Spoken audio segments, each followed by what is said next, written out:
Hey, what is up, Cardfight? BOTCG here, and I was actually hoping to have footage available and like commentate over the footage for this deck because I finally got 4 of the new promo card for it, and I just hard pulled all 4 over like a couple of weeks of locals, and I was like, man, like I really want to play this deck now because now it just has that added extra consistency instead of like you kind of like trying to hard draw into being able to do your 5 multi attacks. Now it's just like way more consistent, and it just boosts the overall consistency of your deck as well because your deck really does care about having 3 different graded rear guards.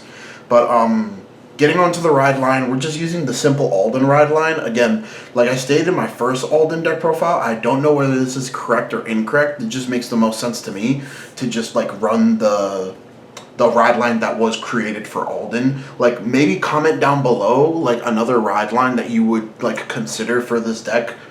But this just makes the most sense to me personally.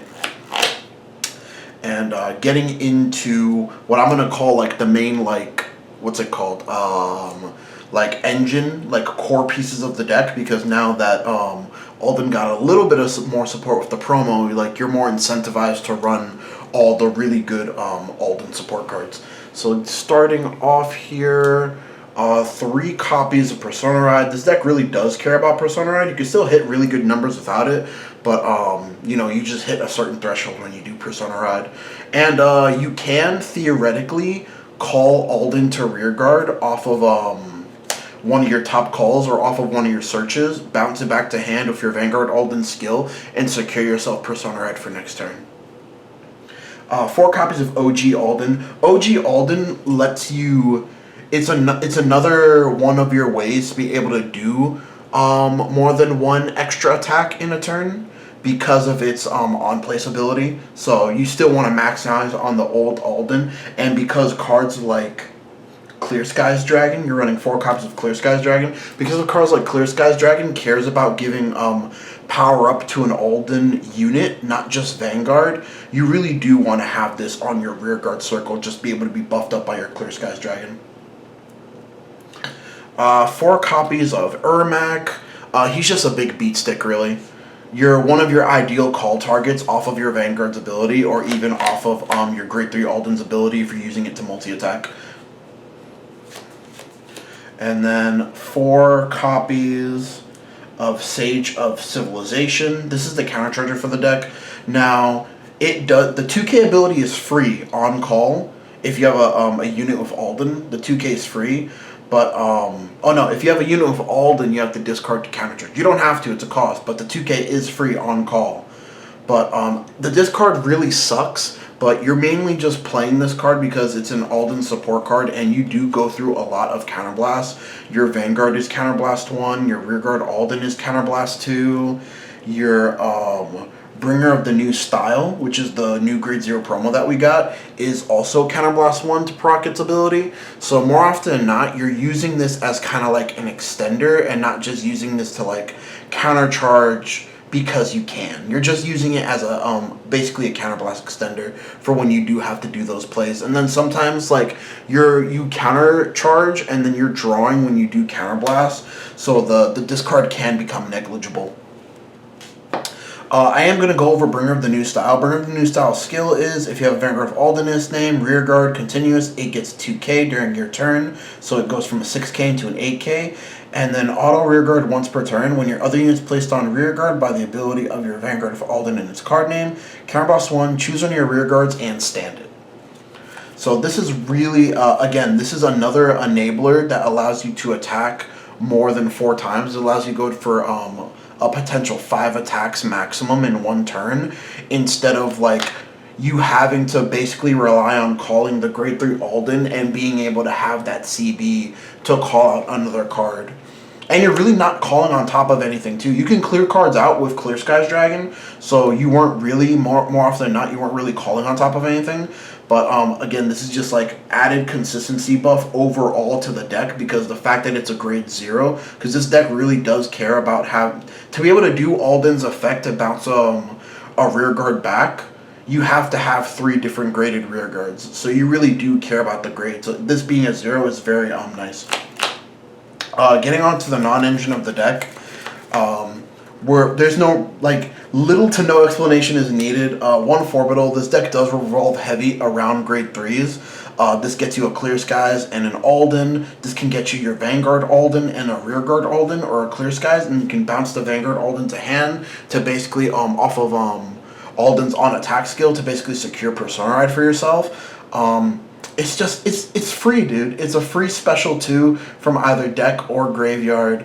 And I don't know why Bushy thought that this was a great idea, man. Like, it's restricted to, like, you can only, this is the only Regalis piece, and you can only play it at 1. But man, like, it's just such a good card, dude. This is such a good card. 4 copies of Drilling Angel, because this deck does go through quite a lot of soul. You Soul Blast 1 off of your Rearguard Alden, you Soul Blast 1 off of your Vanguard Alden, and then you Soul Blast again on attack. And then, depending on what you get off of your ride line, you're technically Soul Blasting to call those units out from your ride line. And then 2 Topaz as basically like the last. Ooh, that glare is not nice. Hold on. Wait a minute. My bad, guys. 2 Topaz. You can resolve this twice because you don't really care about your ride line. As long as you Persona Ride once, it's so easy to resolve Topaz twice. And Topaz is like the best of the cats, man. Topaz is such a good cat. And going on to like basically the generic staples that you need to play the game. 3 DPGs, 1 Blitz Order PG because we're in a Stride deck format right now. Playing 1 of the Keter OT. The reason that we're playing the Keter OT is because more often than not, our front row rear guards are grade 3s. Or our front row rear guards are like you maybe have like 1, 2, but more often than not, your front row rear guards are grade 3, so you can capitalize off of this. And you do deck thin a lot, and you do draw a lot, to whereas you getting extra drive checks on the rear guards is very much value, because you have high chances of checking extra triggers. 3 draw triggers. This is a very combo reliant deck. Even though you draw a lot mid combo, or when you start comboing to try to get to your key unit cards, it's still a very piece reliant deck, and you do, like I said, you need 3 different grades to be able to function at all on the rearguard circle for Alden's multi-attack skill. So you really do want to run draw triggers to just help you see your pieces. 4 into soul crits. Better to have them and not need them than need them and not have them. 4 vanilla crits and 4 vanilla heals. You can run effect heals if you really do want to, but because I am choosing to run draw triggers, I just feel like if you are running draw triggers, you're already running less shield than normal, so I really don't want to play the effect heals if I feel like I don't have to. And I still feel like it's better to run regular heals than run the effect heals. That's just my personal choice. Like, unless you can guarantee, like, every deck in the format has, like, a restander, every deck in the format has a unit that gains a critical. It's just very flippy and wishy-washy, and I'm just not a fan of them personally. They never worked out for me personally. Like, just personal choice, as I say the word personal for the 5th time in a row. But as you'll notice, we have, like, a different top-down view. I did get a new camera stand here. I am playing with the light here a little bit, so I do apologize for a little bit of a glare in this area right here. I will get better. This is right now my dining room table. I am going to move this to my desk where I keep all of my trading card stuff. But yeah, guys, don't forget to like, comment, subscribe. We've been growing like so fast. These last these last 2 weeks, like, we've gained subscribers out of nowhere, man. And we're so close to that 1K. We're so close to that playmat giveaway, guys. Just thank you. And again, like, comment, and subscribe, dude. We're so close. And y'all have a great night. Later.